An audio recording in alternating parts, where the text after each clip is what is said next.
네, 안녕하세요. 멘탈이 전부다의 철이형입니다. 네, 5월 FOMC가 끝이 났고 모두의 예상대로 0.5% 금리 인상이 있었습니다. 연준은 원래 기본적으로 한 번에 금리를 0.25%포인트씩 올려왔는데 단일 FOMC에서 한 번에 0.5%의 금리 인상을 한 것은 2000년 이후 22년 만의 일입니다. 또한 양적 긴축도 시행이 발표가 됐는데요. 우선 6월부터 8월까지 3달간 국채 300억 달러, 주택 저당증권 175억 달러로 월간 총 475억 달러씩 연준의 자산 규모를 줄여나갈 예정이고요. 9월부터는 그 양을 2배로 늘려서 월 950억 달러씩 줄여나갈 예정입니다. 양적 긴축은 기본적으로 채권을 시장에 내다 파는 방식이 아닌 만기가 돌아오는 채권을 재투자하지 않고 소멸시키는 방법을 사용할 예정이고 총 긴축 규모는 밝히지 않았습니다. 원래 예상으로는 3년간 3조 달러였죠? 양적 긴축을 놓고 본다면 시장의 예상보다 덜 공격적이었는데요. 시장은 처음부터 950억 달러씩 줄여나갈 것을 예상했었는데 3달 정도의 준유예 기간을 두었고요. 전체 긴축 규모도 아직은 한 발 빼고 지켜보는 모습인 걸로 봐서 연준에게도 확신이 없는 것처럼 보입니다. 그렇다면 중요한 것은 앞으로의 금리 인상 속도겠죠. 우선 파월은 연설에서 다음 두 차례, 그러니까 6월과 7월 회의에서 추가로 0.5% 인상이 논의되어야 한다는 인식이 있다라고 얘기를 했는데 해석하자면 6월, 7월도 0.5%씩 올릴 것이다라고 사실상 선언을 한 것입니다. 하지만 6월, 7월에 0.5%씩 금리를 올리는 건 누구나 예상하고 있었던 일이기 때문에 전혀 위협적인 얘기가 아니고 문제는 일명 자이언트 스텝으로 불리는 0.75%의 금리 인상인데요. 여기에 대해서 기자회견에서 다행스럽게도 위원회가 적극적으로 고려하고 있는 것은 아니다라고 얘기하면서 당장은 0.75% 인상보다는 0.5% 인상에 초점을 맞추고 있다는 점을 시사했습니다. 연준은 또한 중국의 제로 코비드 정책으로 인한 봉쇄와 러시아 전쟁이 인플레이션에 추가적인 압력을 가하고 경기를 침체시킬 위험이 있다면서 공급망 악화가 더 지속될 가능성이 있다는 우려를 얘기했는데요. 결국 오늘 있었던 내용을 종합해 보자면 금리 인상은 당분간은 0.5%씩 이루어질 것이고 양적 긴축은 6월에서 8월까지는 475억 달러, 9월부터는 월 950억 달러씩 이루어질 거고 러시아 전쟁과 중국 봉쇄를 상당히 우려스럽게 보고 있다는 얘기를 한 것입니다.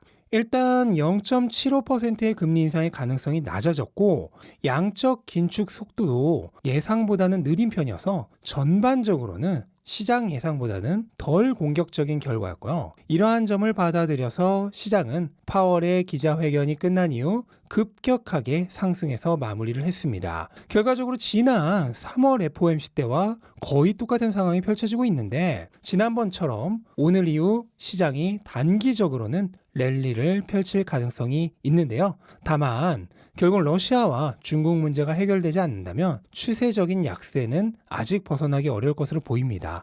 오히려 연준의 정책이야말로 어느 정도 예측도 가능하고 정책적으로 컨트롤도 가능한 부분이지만 러시아와 중국 문제는 예측도 컨트롤도 모두 불가능한 문제이기 때문에 앞으로도 지속적으로 경제와 시장을 괴롭히는 시한폭탄으로 작용할 가능성이 큽니다. 결국 시장이 추세적으로 상승하기 위해서는 다음과 같은 상황들이 필요한데요. 첫째로 러시아의 전쟁이 끝이 나야겠고, 둘째로 중국이 제로 코비드 정책을 포기해야 되겠고, 셋째로 연준이 현재 예상된 범위 내에서의 긴축을 진행해야 되겠고, 네 번째로 지금도 계속해서 최고치를 경신 중인 인플레이션이 정점을 찍고 하락하는 모습을 보여줘야겠고, 다섯 번째로 실업률이 계속해서 낮은 상태를 유지해야겠고, 여섯 번째로 최근 마이너스 성장을 보여준 미국의 GDP가 다시 플러스 성장으로 돌아서는 모습을 보여줘야겠고, 마지막으로 장단기 금리 차가 역전되지 않고 계속해서 유지되거나 더 벌어져야 하겠습니다. 이러한 조건들이 전부는 아니더라도 몇 개는 해결이 되어야 경기에 대해 긍정적인 전망이 가능해지고 따라서 시장도 상승이 가능해집니다. 근데 얼핏 보면 조건들이 굉장히 어려워 보이지만 실은 이 위에 있는 두세 개 정도의 주요 조건만 해결이 되면 나머지는 따라서 해결이 되거나 시장에 미치는 영향이 적은 요소들이기 때문에 크게 문제가 되지 않습니다. 결국 현재 시장을 괴롭히는 최대 악재 3가지 중 예측이 불가능한 2가지가 해결되는 것이 시장이 약세를 벗어나는데 가장 핵심적인 요인이 될 것으로 보입니다. 다만 우리는 이렇게 복잡하게 얽히고 설킨 특히 정치 문제까지 얽혀있는 국제 문제가 어떻게 흘러갈지 절대로 예측하기가 어렵죠. 점점 더 안 좋아질 수도 있는 거고 모두가 최악을 예상할 때 갑자기 전쟁이 종식되거나 제로 코비드를 종료하면서 시장이 급상승할 수도 있습니다. 그러니까 예측으로 투자를 하려는 생각을 버리고 그냥 좋아하는 자산을 계속 사 모으는데 주력하면 됩니다. 약세장이 길어지면 더 싸게 살 수 있는 기간이 더 길어진다고 생각하고 기뻐하면서 더 사면 됩니다. 다들 불황이 온다 어쩐다 해서 분위기도 돈 쓰기 힘든 분위기인데 이 타이밍에 맞춰서 외식도 줄이고 옷도 좀 덜 사고 그 돈으로 좋아하는 자산을 더 사 모으는데 집중했으면 좋겠습니다. 장기적으로 부자가 되는 사람은 자산을 계속 사 모으는 사람, 특히 가격이 쌀 때 사 모으는 사람입니다. 사람들이 우르르 몰려들 때 사는 사람이 아니라 다들 포기하고 관심이 없을 때도 계속 사 모으는 사람입니다. 대중과 함께 우르르 몰려들었다가 또 우르르 빠져나가는 사람 중에 부자가 되는 사람은 없습니다. 신념을 유지하고 늘 깨어 있으십시오. 나머지는 시간이 해결해 줄 것입니다. 그리고 그 시간은 생각보다 빠르게 지나갑니다. 네, 이것으로 오늘 영상은 마치도록 하겠습니다. 영상 도움되셨다면 구독과 좋아요 부탁드리고 즐거운 하루 되시기 바랍니다. 감사합니다.